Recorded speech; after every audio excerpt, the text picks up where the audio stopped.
is Art with OCRV in Anaheim. If you own a Class C motorhome that's a few years old, everybody's got this fear. They all like to collect water up in the front. So this is one of them. And so what we've done is we pulled the skin off, and the customer just thought it would be really minor. Well, unfortunately, it was soaked completely all the way through.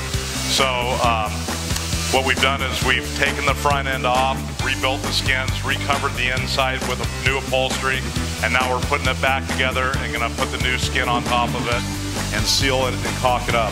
So everybody with a Class C motorhome, or any motorhome, especially with a rubber roof, make sure and maintain and get your roof resealed and inspected at least twice a year. And we can help you with that, so come see us at OCRV.